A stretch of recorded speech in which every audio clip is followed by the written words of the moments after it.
A few years ago, I had an opportunity to go to Stockholm for a corporate event. I was working with an investment group that was exploring oil prospecting in the Baltic Sea. As a junior employee, most of my days were spent playing second fiddle to one of the seniors, so getting a chance to see the world felt like a reward in and of itself. And hey, they didn't skimp out on accommodations. 2 days of work gave me 4 days at an amazing hotel in central Old Town. I know I sound pretentious, but I love the rustic architecture and the cobblestone streets. When I wasn't locked up taking notes in a boardroom, I was out on the streets taking in the atmosphere, and spending a little bit too much time at the sci-fi bookstore, of course. The night before going home, we had a company outing. Dinner and drinks all around. I work with people who literally make their living writing tiny paragraphs with shady ink. But you can't say the hatchet men aren't down to clown. Later that night, I was taking the subway back to the hotel. I took the Green Line going north, back to Old Town. I collapsed in one of the seats, slowly coming to the realization that there is such a thing as too many melon ball shots. The train car had this bright yellow and white interior, unintentionally sobering me up. Classic blue seats with strange geometric details. A few yellow seats, currently unoccupied, reserved for those with special needs. I did a bit of people watching as the stations passed me by. There was this young guy sitting straight across from me. He had a faux hawk and these really thick horn-rimmed glasses. Definitely a fashion statement. To my left was an older woman scrolling through articles on her phone. I saw at least 2 WikiHow articles. It baffles me that even among the older people, most of them speak English. I hadn't met a single person who couldn't understand me. Finally, there was a couple. A man and a woman sitting alone in the corner, whispering intimately. They had those kinds of faces where you can't tell if they're 16 or 35. They were either made for each other or siblings. And seeing how much they were feeling up one another, I was banking hard on the former. We were about 3 stations out from Old Town when the subway train began to slow down. The operator said something in Swedish through the speaker system, and I noticed the other passengers perk up. Even the couple in the corner. I made eye contact with the faux hawk across from me. "Excuse me," I said. Is there something wrong?" "Obstruction on the tracks," he said. "We're going back to switch lanes." The old woman looked up from her phone and smiled. "The thing is very strange," she added. "Yes, very, very strange." She had a distinct voice, slow, with hard R's. I noticed the couple in the corner snickering at her obvious accent. She didn't seem to mind, though. She was just happy to contribute to the discussion. The train moved backwards. The little sign telling us about the next stop went dark. I could hear strange mechanical squealing as wheels turned in ways they weren't used to. I guess even machines can settle into routines, going through the motions. Within a couple of minutes, we were moving again. Everyone settled back into their seats. The old woman kept scrolling on her phone. The faux hawk was staring into the distance, and the young couple whispered and kissed. The whole ordeal had sobered me up pretty well. The couple got up, anticipating the next stop. They looked at the old woman, snickering to themselves. "The thing is very strange," they mocked. "Yes, yes, yes, yes." They laughed, exaggerating her accent. She looked back at them and laughed along. That took the wind out of their sails, and they settled into sarcastic smiles. The train slowed down, and we came upon the next stop. Or so we thought. The whole platform was dark, and the doors didn't open. Thinking it was some kind of electrical error, maybe connected to the previously mentioned obstruction, we waited. A few minutes passed and nothing happened. I turned around to look out the window. Something felt off. The station was much shorter than anticipated. Half of the car behind us didn't even reach the platform, and the front end of the forward car was already out the other side. This was no ordinary stop.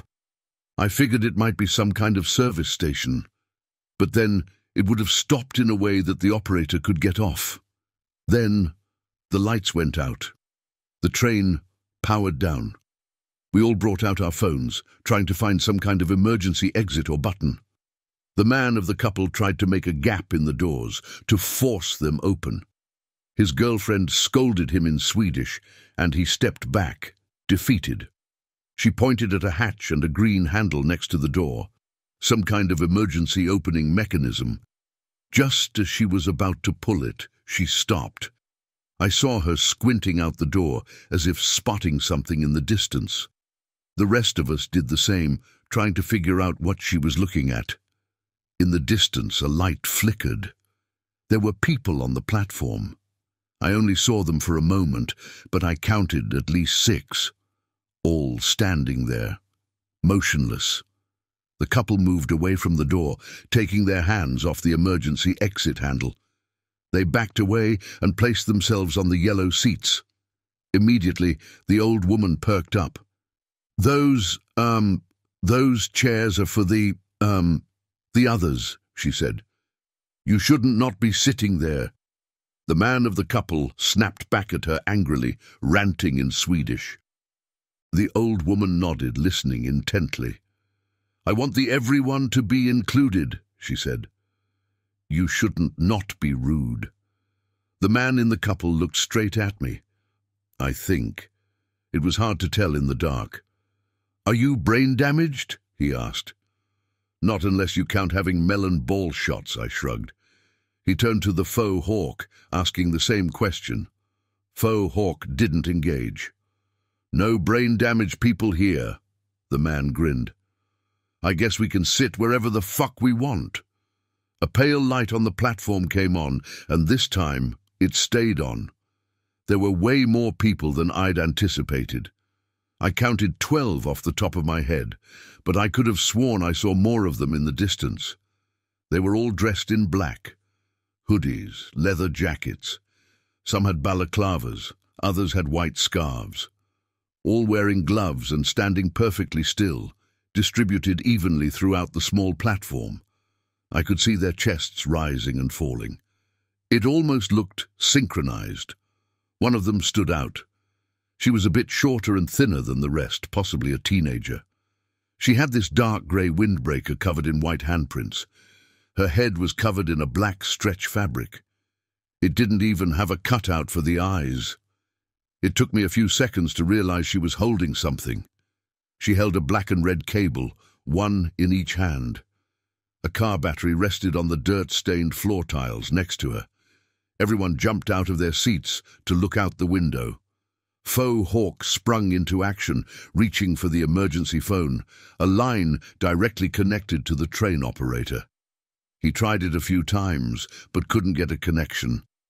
The woman of the couple pulled out her phone, but couldn't get a signal. She held the phone up high and walked around, grunting with frustration. Every now and then, she'd look back out the window, making her pace faster. Faux hawk pointed to the back of the train car. Reception sucks around Old Town, he said. Try the back. She did, but there was nothing. A single bar of reception flickered on and off. Meanwhile, the people on the platform hadn't moved a muscle. The emergency phone rang. We all looked at one another. The couple seemed paler, and Faux hawk had a bead of sweat running down the side of his temple. The old woman squinted as if trying to discern some detail about the people outside. The phone rang 4 times before Faux hawk finally picked it up. When he did, every speaker in the train car screeched to life. We covered our ears as the volume equalized. At first, there was like a low, mumbling chant, a mantra. The same word, repeating over and over, slowly giving way to a voice. A young woman speaking with a long, drawn-out drawl. like someone stretching after a long sleep. "You should, step out," the voice said. "First one out gets to, walk away." We hung on those words. They bounced off the walls, finally settling in the back of my head. We passed looks back and forth, trying to figure out what was going on. No one moved a muscle. "Just the first," the voice continued. Let's go." The man of the couple pushed forward. His girlfriend clung to his arm, but he pushed her away. Faux Hawk raised his hands, asking the man to wait, and received a swift haymaker to the side of his face, breaking his glasses in half. The woman kept yelling at him, but he didn't even bother to respond. I could tell from context that his name was Roger. She tried once again to hold him, but this time he pushed back, hard. She was sent reeling back. She collapsed into one of the yellow seats. The man, Roger, opened the emergency door and stepped out. Everything went quiet. The old woman shook her head and tapped me on the shoulder. "Very dumb," she said. "Very dumb man." I went over to help Faux Hawk get back up. He was still a bit disoriented, maybe even mildly concussed. He'd taken one hell of a punch. Roger stepped up to the girl with the cables, quietly asking her something. She looked up at him as the speakers sparked back to life. "No," she said. Her voice echoed not only through the station, but through the speakers, like she had some kind of microphone. Roger protested, pointing at the exit to the left, a spiral staircase leading upwards. It was obvious that she'd said something that bothered him. He paced back and forth. "Because," she continued, "I never, like the first one." The bulbs started to flicker on and off, like a strobe light. It framed the scene like a series of Polaroids, every flash bringing something new. I saw Roger being grabbed by someone on his left, then fighting off someone grabbing him from behind. Somewhere, the click of a switchblade. Countless arms holding him down, stretching him out. And then knives, screams. Some from him, some from his girlfriend. Faux Hawk did his best to hold her back as he yelled for me to close the doors. Stabbings are silent. It's not like the movies where you can hear the swing of a blade. It's quiet and terrifying. It's the people that make noise, not the weapon. With every blink of the light, I saw another stab. Some to his legs, a few to his shoulders. Moments later, he was pushed onto his knees before the young woman. She tilted her head, looking first at him, then at us. "Too greedy," the voice crackled over the speakers. "We want purebreds." She plunged the cables into his neck.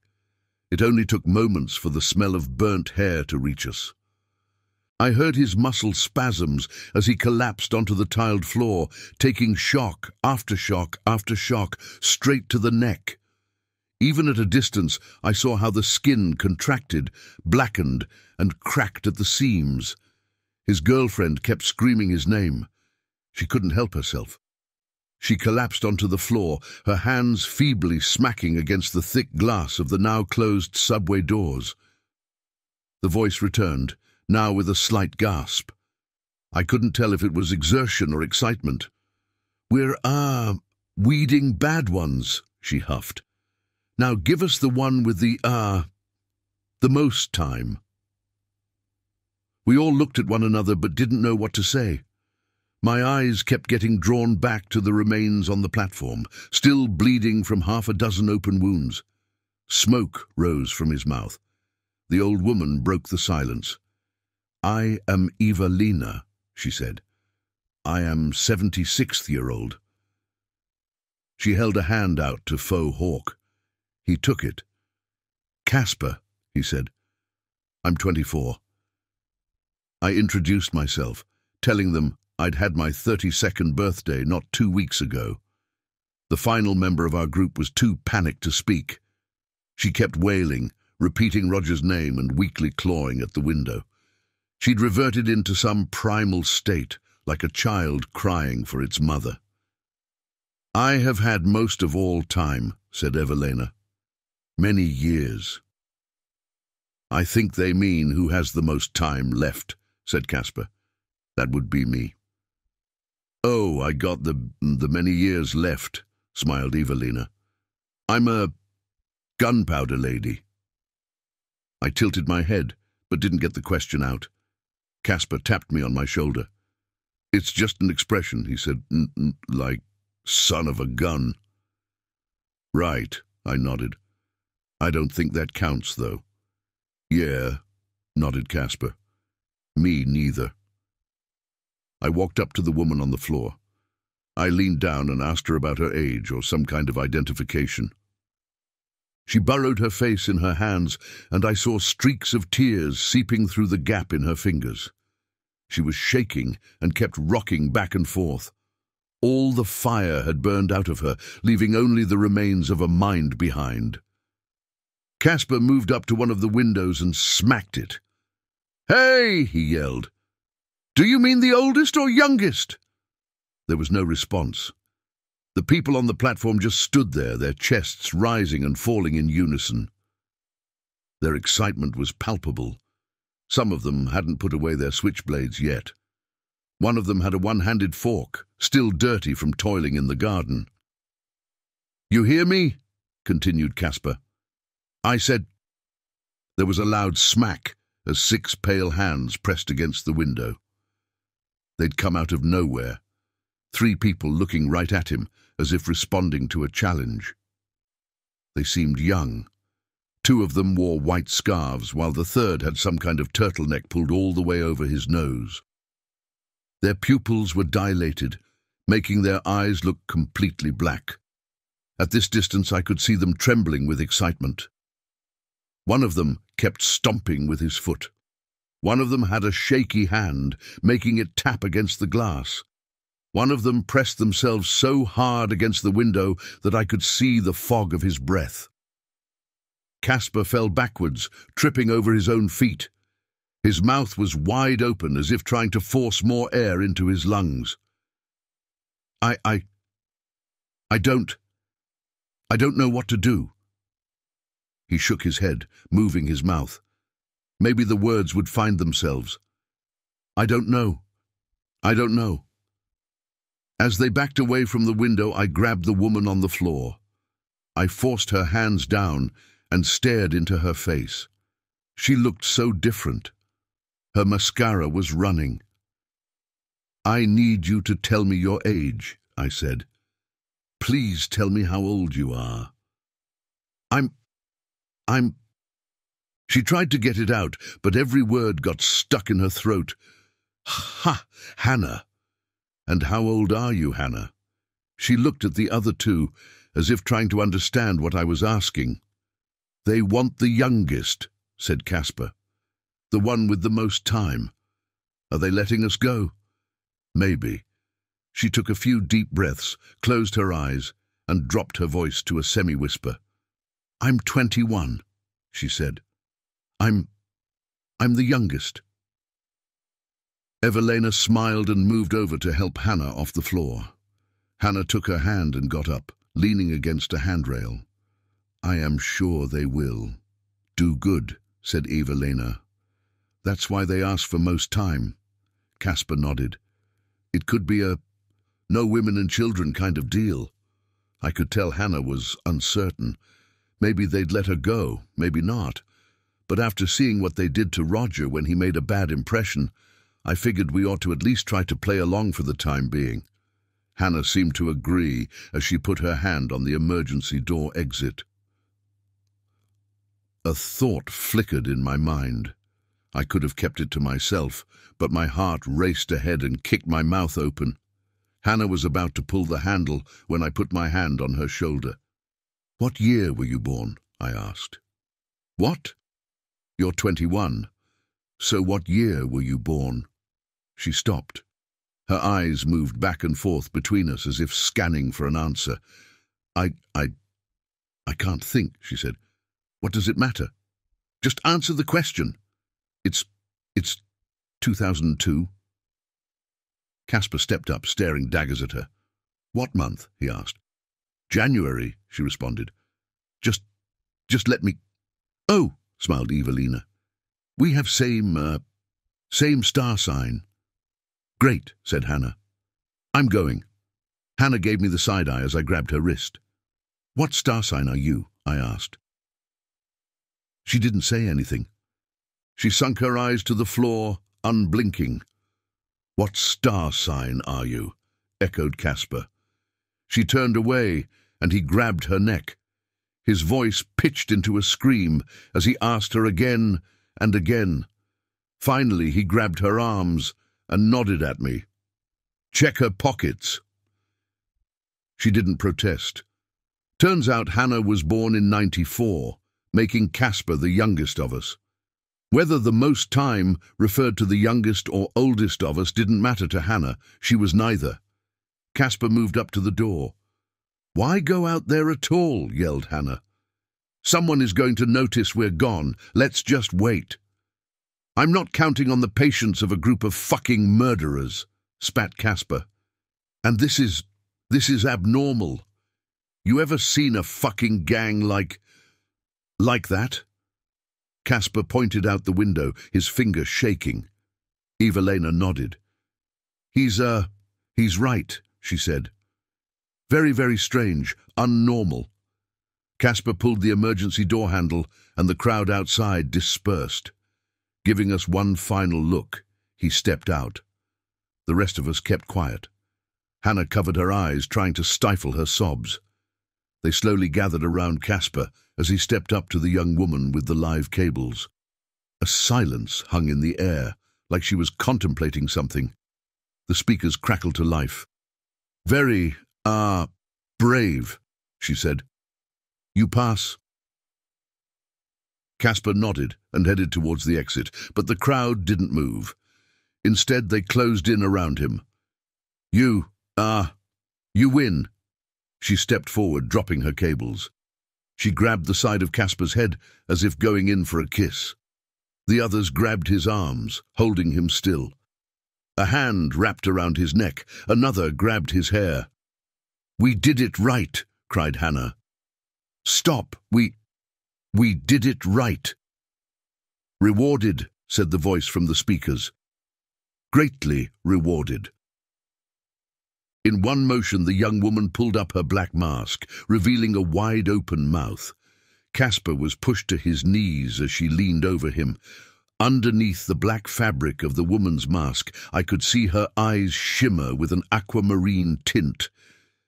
Then something wrong.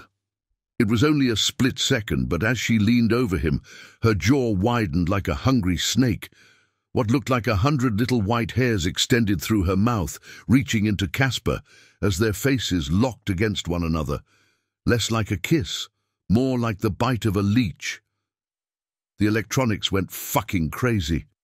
The speakers cycled through radio channels, podcasts, police radios, phone calls, everything with a signal.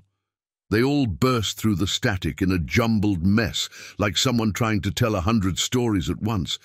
And somewhere in there, her words reverberated, greatly rewarded. And then a new voice cut through the static. Casper. Thank you, he laughed. Thank you. Hannah had stopped crying. We all stared out the window, seeing Casper still on his knees. One by one, the hands let him go. He didn't make the slightest effort to run.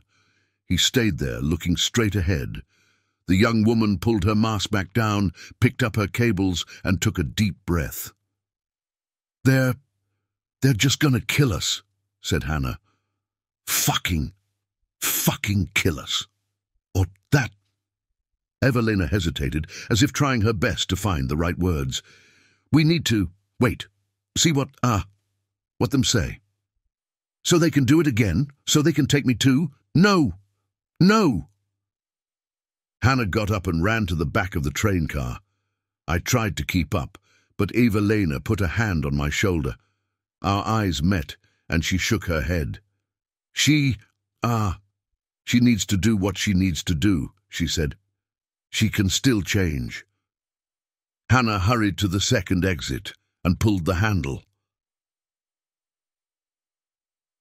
There weren't as many people on the platform there, but I could see over a dozen of them turn their attention her way. The doors creaked open, and Hannah pushed herself through. But instead of heading for the obvious exit, she dropped down on the tracks. So many of them went after her.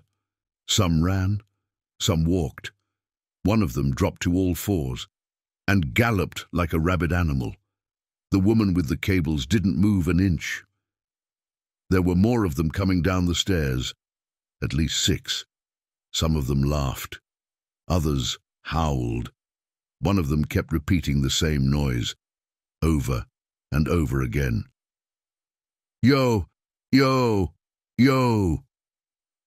As more of them disappeared onto the tracks to chase Hannah, I looked back and forth at Evelina and the people outside. We can make it, I said. They're spread out. No, said Evelina. We can't. Look, right there, if we just... She looked me deep in the eyes and shook her head. I'm sorry, she said. No. A minute passed. The screams and the howling stopped. People returned to the platform, one by one. Some of them had their switchblades out, leaving drops of blood behind. The one with the garden fork unceremoniously dropped a full fist of Hannah's hair on the ground, like an offering to their leader. They all spoke to one another in hushed voices, teasing the speakers into a rough static burst. Casper was still there, on his knees, staring straight ahead. He hadn't moved an inch. I contemplated our options. One of us could step out and cause a distraction, giving the other some space to run. That, or we could barricade ourselves. I could break down a handrail and try to use it as a club. We could try to lie, making them believe we'd made contact with the police. We had options, albeit not very good ones. Before I could make a decision, Evelina opened the door. The air had a tinge of iron to it, and I could still hear blood drops hitting the ceramic tiles. Hannah's scrunched-up hair bathed in a pool of blood, like a butchered wig. I didn't have the time to stop Evelina. Before I knew it, she'd stepped out, and I'd taken a step to follow her. She turned to me with a smile, nodding for me to come along. Despite everything, she'd kept a leveled head. At most, it had all been strange. She hadn't cried, screamed, or begged. I guess that's what made her a gunpowder lady. I couldn't leave her. There was a confidence to her steps that I just couldn't match, and I had to see her plan unfold. She wanted me to follow, so I followed. She made her way to the young woman with the cables. They shared a few looks, eyeing one another like two anxious cats. He leaves, said Evelina. The two of them turned their heads in unison, as if looking into a mirror. The others nodded, their breaths still perfectly synchronized. I heard the others shift around me, some moving in as if to grab me. Others tightened the grip on their weapons. Whispers of EO swum through the crowd like an infectious impulse. There was a crackle coming from the cables, a hum from the car battery. It was ready to go at a moment's notice. I tried my best not to look at Roger, his corpse dragged to the edge of the light. I could feel them all smiling. There was a sickly excitement in the air. "Yes," wheezed the woman. "Yes, he leaves." Evelina turned to me, giving me a quick hug, a slap on the back. "You can go to... away," she said. "It is okay." What? It was the only word I managed to conjure. Everything else seemed lackluster. "They only want the locals," she continued. "Not long guests." "That's it? I can leave?" Evelina nodded. I promise." She smiled. There was a glimpse, a shine of something aquamarine deep in the dark of Evalena's youthful eyes. "They respect their elders," she sighed. "You did? Ah. Good." Evalena's words no longer came from her mouth. They came from the speakers on the subway train. They all stepped aside. I bolted for the exit, only glancing back for a heartbeat at the very last second. Casper stood among them now, a tint to his eyes, breathing in unison. I hurried up the spiral staircase, up a ladder, pushed a manhole cover aside, and ran down the street screaming for help. I ended up at a corner shop where I collapsed on the floor, knocking over a shelf of chips. I wept like a goddamn baby until they called the police. But there wasn't much they could do. I only had a collection of vague first names, an approximate direction. They'd had no reports of disturbances on the subway, and they were quick to take note that I still reeked of melon ball shots. The police took my statement, handed me a bottle of water, and drove me back to the hotel. And that was that. I've tried telling a few people about this, but as of yet they all think I'm making it up. It's simply too outlandish to make any sense of. I don't know what kind of bizarre recruitment drive I survived that night, but I won't be back to ask questions anytime soon.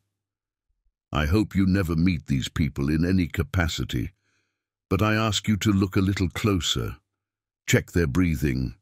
See their eyes. Search for a hint, and don't turn your back on them. And please, don't try to run.